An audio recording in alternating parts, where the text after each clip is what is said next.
So hi everybody, welcome back sa ating formal discussion ng yung nursing test banking, nursing study guide. Yes, another natin nito, entry natin sa ating nursing test banking. Kung magugulat kayo sa video na to, napaka-short lang nitong video na to kasi unlike sa other test banking videos na coordinate ko, this is solely about pharmacology and drug calculations. Okay, now let this be your study guide sa pag-aaral mo ng NCLEX exams. Sa mga magte-take ng NCLEX dyan, ito yung mga commonly questions, drug calculation, pharmacology questions na maaari mo ma-encounter. Maaari rin itong lumabas sa board exam. So magandang paghandaan mo na. Very, very interesting tong ating topic for today. Ngayon, kung hindi mo pa napapanood yung other nursing test banking video na create ko under sa playlist na ito and of course under sa channel ko, pwede mong i-click yung icon button kapag nagpapot doon or whenever you're available, check out the description box because I'll be posting I'll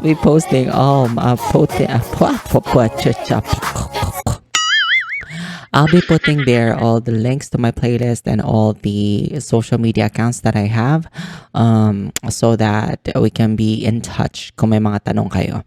Kaya naman, wag na tayo magputupik-tumpik pa bago tayo mag-proceed. Pang pa-good luck, pang pa-lucky charm para sa darating mo examination. Paki-click yung subscribe button, pati yung notification bell para naman updated ka every time na mag-upload ako. Follow mo na ako sa other social media accounts ko. I have everything from Facebook to TikTok. Kaya naman, sige na, supportahan nyo na ako doon para ma-reach out nyo ko every time na you want to, every time you want to create something out from this channel because I just love creating service contents for all of you guys. Alam ko kasi na napakalaking tulong ito para sa mga naghahanda sa examination. Alam mo naman, ang dami-dami nating mga nursing exams sa nursing. Ano pa ba? Gusto lang rin kitang anyayahan na mag-subscribe at mag-follow sa channel ko, sa Facebook page ko. I have my Facebook page. I'm also posting there some of my contents. Basically my contents, I'm posting it there. So it's Neil Gave. The link is also on the description box. Check that out. So without further ado, mag-proceed na tayo. Now let me give to you the objectives for our today's discussion. So we only have two. First one is I'm going to provide and discuss to you board exam type of questions. In this case, what's this NCLEX type of questions. And then I'll be providing to you the rationalization for each board exam type of questions. If there's anything that I want you to take away out from this video, that is the rationalization.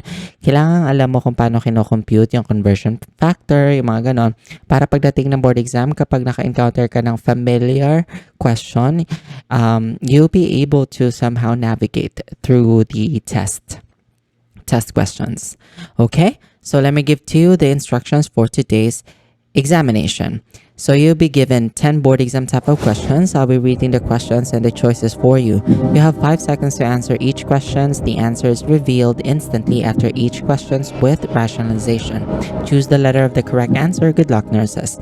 Handa na ba kayo? Nako, medyo maraming magdudugo ang ilong dito kasi ito ay math. Okay? Pero kalma kasi I got your back. Alright. First, question of the day. Eto na. A patient is receiving 160 milligram of methylprednisolone IM every 12 hours. So, anong scenario? Meron kang 160 milligram na methylprednisolone na due sa pasyente mong nag-IM, nagre-receive ng methylprednisolone IM Q12. So, BID. You have on hand 2 vials that each contains 125 milligrams per 2 ml. How much will you draw into a syringe? Ang tanong, ilang ml ng methylprednisolone ang ibibigay mo sa pasyente mo kung ang stock dose mo is 125 milligram per 2 ml? Meron kang 2 vial nun. Palitan ko lang to. Eto. Okay? Ang desired dose mo is 160 milligram. Ilan yon sa ml? Okay? So, kung medyo mahaba yung Ang medyo saglit yung 5 seconds. Huwag ka mag-alala. Pwede mo namang i-pause itong video na to, ha? Kung you need more time. Pero, I'm gonna give you, where's my phone? Pero dahil ayoko masyadong maging lengthy itong video na to, I'm gonna give you 5 seconds and it starts right now.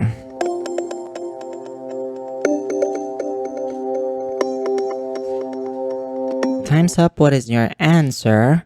The answer to this is this one. Okay, let me give you the calculation and the equation. So 160 milligram, hinahanap mo dito ml. So para mag-arrive ka sa ml na 2.6 ml, kailangan mong ilatag lahat ng given sa'yo. So meron kang 160 milligrams times 2 ml divided by 125 milligrams. D over SQ. Malinaw ba yun? So, ito siya. The answer to that is 2.6 ml. Malinaw? Oh, nakuha ba yan? Dumudugo na ba mga ilong nyo? Eto na.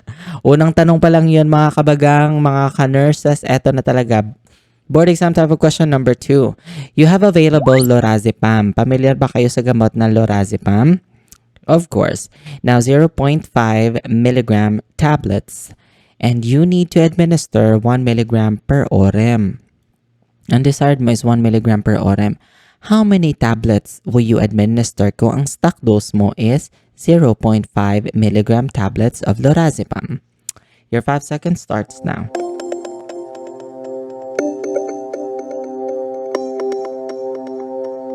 Time's up, you guys. Ito na tayo sa equation. Let me reveal. Ito na. So, ganito po yan. So, 1 milligram times 1 tablet. Ito yung first given sa'yo.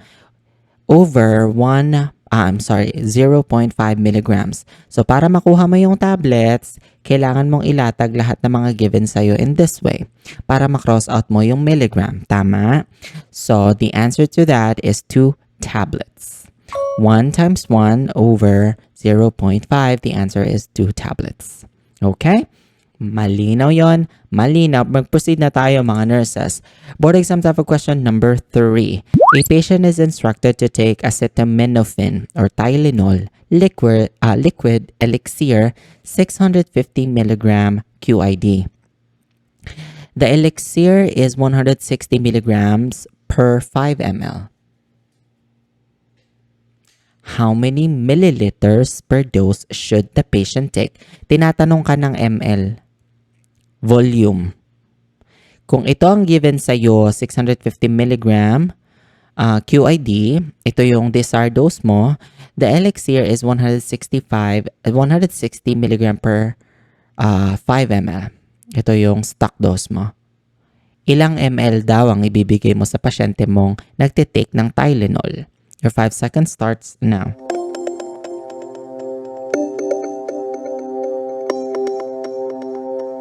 Time's up, you guys. Alam ko na medyo mabilis yung 5 seconds. Like I said, you can pause this video and then come back. Alright? So, let me reveal to you the equation. Alright. So, 650 milligrams times 5 ml over 160 milligrams is equals to 20 ml. So, bakit ganito yung pagkakalatag natin? Para ma-cross out natin tong milligram. Kasi ang hinahanap natin is liquid volume. ml. Matitira na mo na lang na units is ml. So, 650 times 5 ml over 160, that is equals to 20 ml. Very good. Ang galing mo doon. Dumudugo pa ba mga... Okay pa ba mga ilong nyo dyan? Baka nagduduguan na tayo, nagkakaano na tayo, ha? Ang tawag doon, ano yung balingoy-ngoy sa medical term? Nakalimutan ko na. Epistaxis. Eto na siya. Eto na, lagyan pa natin ng maraming pagdurugo. Board exam type of question number 4. The physician writes a now order for codeine 45 milligram IM for a patient with a vertebral compression fracture. Now, meaning stat, right? Okay. You have on hand codeine 60 milligrams per 2 ml. How many milliliters should you give? Again, ang hinahanap sa'yo is milliliters. So, kailangan sa end ng conversion mo, sa end ng computation mo, ml ang matitirang unit. Paano mo ilalatag yung equation na yon? I will give you 5 seconds to answer that and more if you wish to pause this video. And it starts right now. Well, no doubt it starts right now.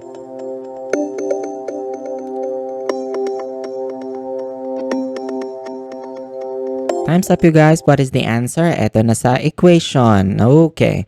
So, ito. 45 milligram times 2 ml over 60 milligram. That is equals to what? 1.5 ml.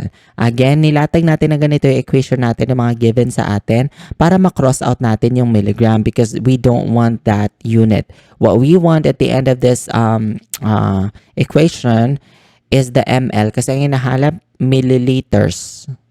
So, matitira na lang dyan ito si ml. 45 times 2 over 60. Di ba ang dali lang? D over S times Q. Ganun lang talaga. These are dose over stock dose times quality. Quantity. Quantity. O, di ba? Simple lang. Huwag tayo masyadong matakot sa math, you guys. Okay. Nakakarami na ba kayo? Nangangalahati na tayo, ha? Board exam time for question number 5. A patient with a heart failure has a daily order for digoxin 0.25 mg per orm. Digoxin 0.125 mg tablets are available. This is your stock dose. This is your desired dose. How many tablets should you give? I give you 5 seconds and it starts right now.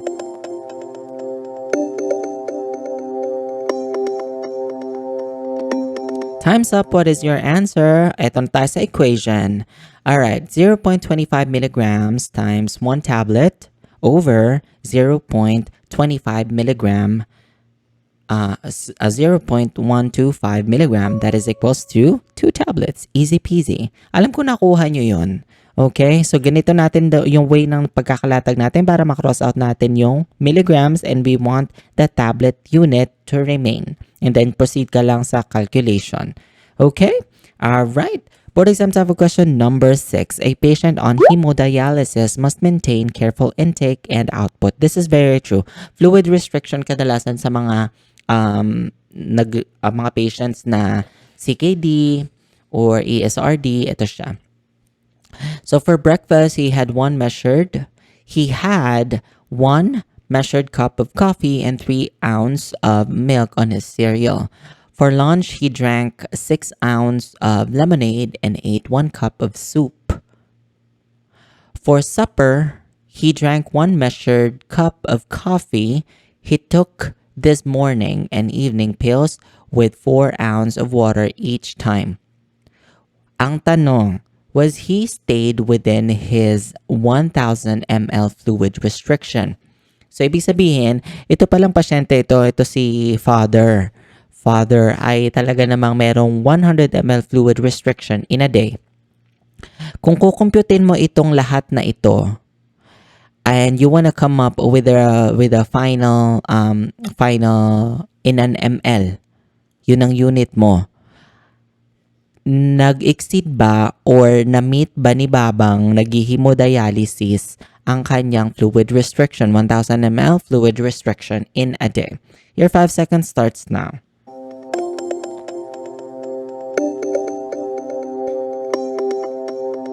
Time's up. Alam ko medyo mabilis itong 5 seconds, but for the sake of not having a lengthy video, you may wish to pause this video and just come back. Time's up, you guys. What is your answer? Ito na tayo sa equation. So to convert, all the given to you should be converted to ml for you to come up with the ml fluid restriction. Remember the 1,000 ml fluid restriction? So here's the given numbers to you. So 1 cup times 240 ml over 1 cup is equals to 240 ml. The 3 ounce times 30 ml because 1 ounce is equals to 10 ml over 1 ounce is equals to 90 ml. So wag malilito sa ating fluid sa computation natin na we're just converting everything that is here to ml. Remember the 3 ounce of milk, the 1 cup of soup, all of that is only going to be converted to ml. So 6 ounce times 30 ml over 1 ounce is equals to 180 ml. 4 ounce times 30 ml over 1 ounce is equals to 120 ml. So all in all, when you were able to convert everything into ml, all you gotta do is to add to get the summation of all of these.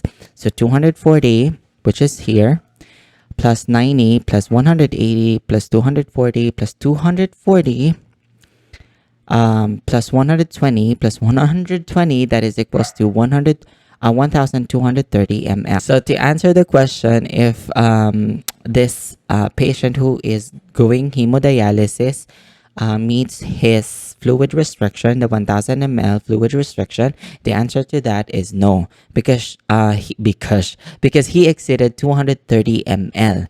So the answer is no, he has exceeded his fluid restriction limit by 230 ml. Nakakalito, hindi ba? Parang ganun lang talaga. Basta kung nahirapan kayo, pwede nyo namang i-take yung screenshot na to para magsilbing study guide nyo. Proceed na tayo. Board exam type of question number 7. So you have on hand hydromorphone. Hydromorphone, yung brand name natin, diluted. 4 milligrams per ml. You need to administer 0.015 milligrams per kilogram to a patient who weighs 150 pounds. How many milliliters should you administer? Tinatanong ka ng volume. Kasi ang stock dose mo dito is 4 milligrams per ml. Kailangan mo mag-administer ng 0.015 milligrams per kilogram to a patient na ang timbang niya is naka-pounds. So technically, you need to convert this 150 pounds to kilograms for you to cross this one out on the final equation para mag-arrive ka sa milliliters sa ml. So I'm mag-give you 5 seconds and it starts right now. How's Maka? Time's up, you guys. Eto na tayo. Let me reveal to you the equation. So when you're given those types of variables in a sentence, especially when you're taking NCLEX exam, it's better for you to write down all of the given numbers to a piece of paper or to a scratch paper para malaman mo kung ano yung given sa'yo at makuha mo yung final unit na kailangan mo. So in this way, this is the way I wrote them down. So 0.015 milligrams times 1 kilogram times 150 pounds times 1 ml. In this way, I'll be able to cross it out later. Over 100 kilogram times 2.2. Bakit 2.2? Kasi 1 kilogram is equals to 2.2 pounds. Okay, times 4 milligram. That is, the answer to this will be 0.26 ml. So in this way, makikita mo na cross out ko yung milligram, na cross out ko yung kilogram, na cross out ko yung pounds. So ang natira, ml. After you were able to lay down all the numbers in the equation, on the sentence, you'll be able to come up with 0.26 ml. Malino ba yon? Malino. Medyo nakakalito lang, pero if I were you, you just have to take a screenshot of this para magsilbing reference mo sa pag-aaral mo. Okay? So board exam type of question number 8. You have an order to administer 40 milligram of methadone subcutaneous for opioid detoxification. You have on hand 30 milligrams per ml. Here's the question, how much should you draw into a syringe? Para saan nga tong methadone? Naalala nyo pa ba to? Remember that the indication of methadone is normally for opioid or prevention or treatment of opioid, overdose or detoxification. Para do sa mga nag-opioid drug intoxication o yung mga gumagamit ng opioid. Tama ba? Yun. So, ang tanong sa'yo, how many should you draw from the syringe? How many meaning ml? So, kung ang stock dose mo is 30 mg per ml and ang desired dose mo is 40 mg of methadone, how many ml will you give to your patient? Your 5 seconds starts now.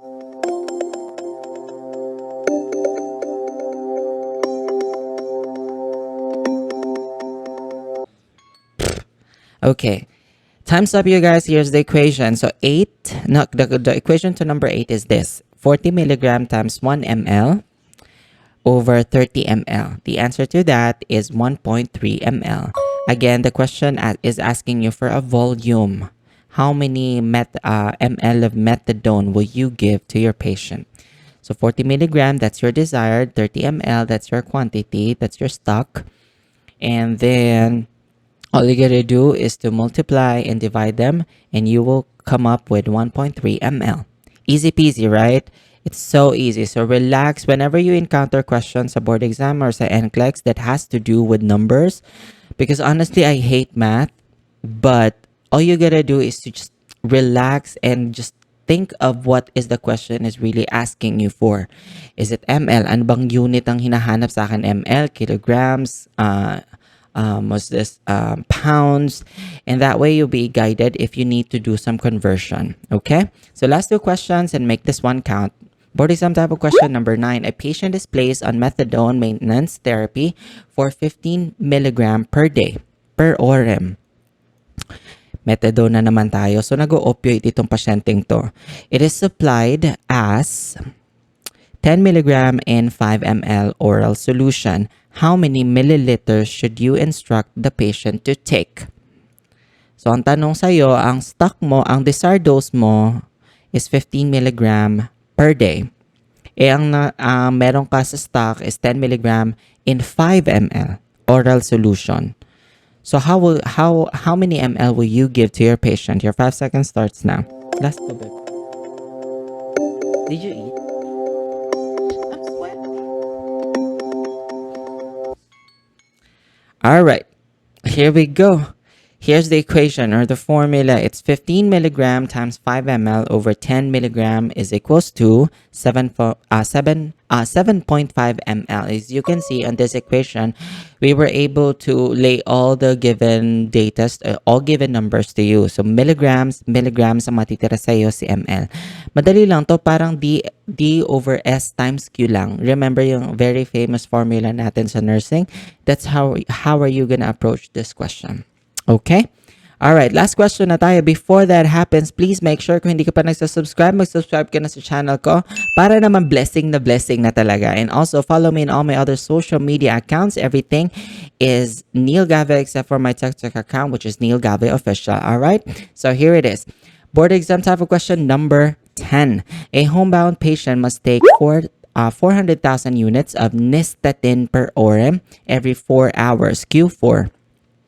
So para saan nga tong nystatin? Naalala nyo ba?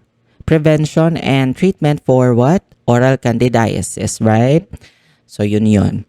So to swish in the mouth and then swallow. Ang nystatin po natin, ang route of administration na ito, kadalasan, pinapagargle natin to sa pasyente and then we ask them to swallow it. Do not spit but to swallow it.